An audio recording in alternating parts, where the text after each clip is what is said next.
týchto dňoch si pripomíname koniec druhej svetovej vojny. 10. mája členovia klubu vojenskej histórie Kasovia Korps Košice v spolupráci so Zväzom protifašistických bojovníkov za podpory obce Bačkov a ministerstva obrany pripravili rekonštrukciu oslobodzovacích bojov o obec Bačkov.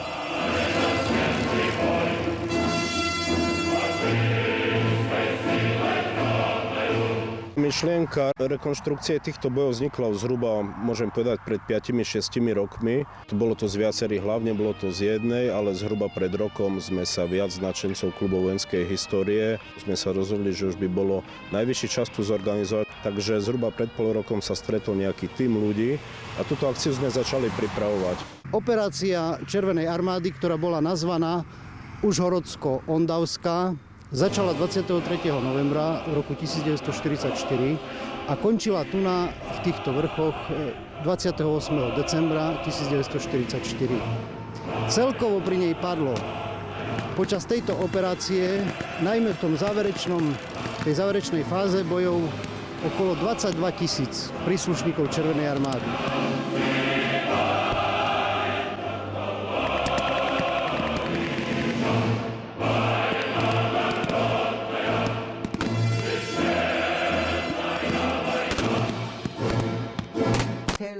Tých Rusov bolo pozabíjaných, co melem ich prekračovali. A tak sme išli pri Gondre, pri takú huru a sme tak prešli.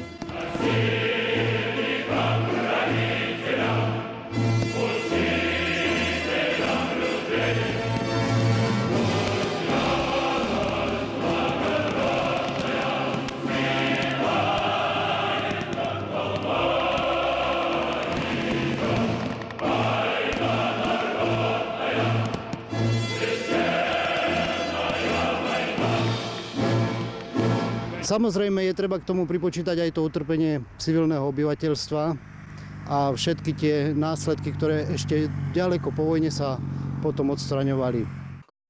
Skoro každú noc tu nocovali v našom dvore vojaci. Mali sme tu aj kuchyň vojenskú, keď sa kopali okopy. Tu mali takú šopu veľkú, aj zo taký menšia budova, tam bola, co tam mali sklad.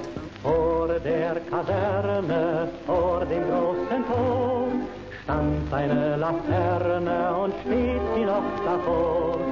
So wollen wir uns da wiedersehen, bei der Laterne wollen wir stehen, wie ein Lili Marleen, wie ein Lili Marleen.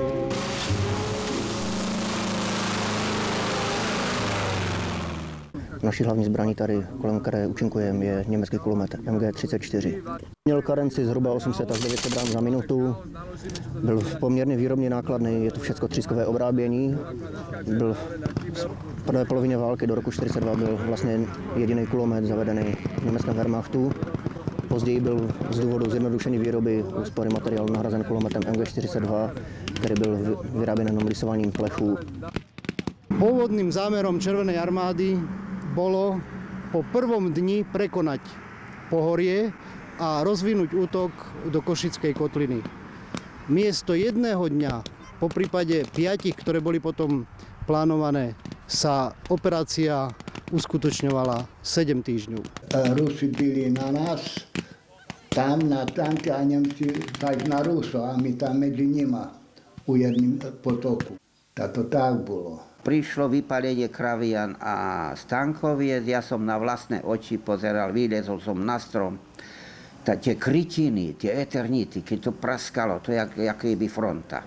Nemci pominovali všetky kostely, povalali tu, bo opri fronty nesteli mať, že by Rusi nemali rozhledni. Ale z Kaťušu vyšli tuny na kopec, vyštríľali a tak utekali z ňu.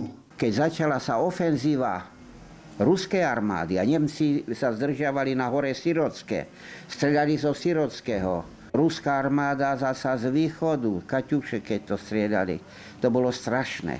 Jedna črepina zasiahla jednu ženu tam a tá, keď prechádzala fronta, Rusi ju zobrali kde do Užhorodu, do nemocnice, že mala takú už modrú nohu, to už bolo taký zápas, že sa nikdy nevrátila. Keď som prvý raz badal posteľ a vyspal sa, myslel som, že som v raji po 7 týždňov pobytu v lesoch. To bolo dačo strašné. Na to nikdy nezabudnem.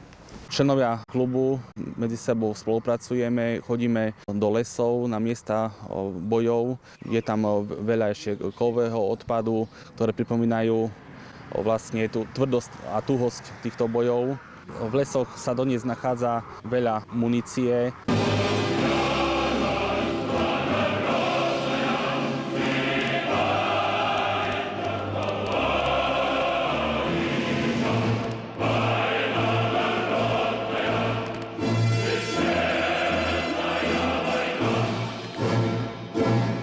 Chceli by sme to urobiť každý rok, tak aby diváci mali predstavu, aké ťažké úporné boje sa tu viedli, koľko stali ľudských obetí.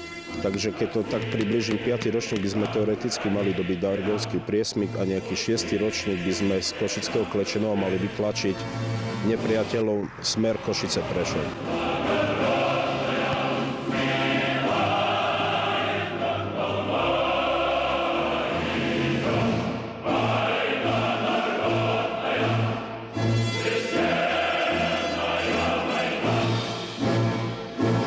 Dúfame len, že táto relácia neoslovila iba milovníkov vojenskej techniky a histórie, ale na základe skutočných udalostí zo zimy 1944 a 1945 nás prinútila zamyslieť sa nad zhubnosťou vojny.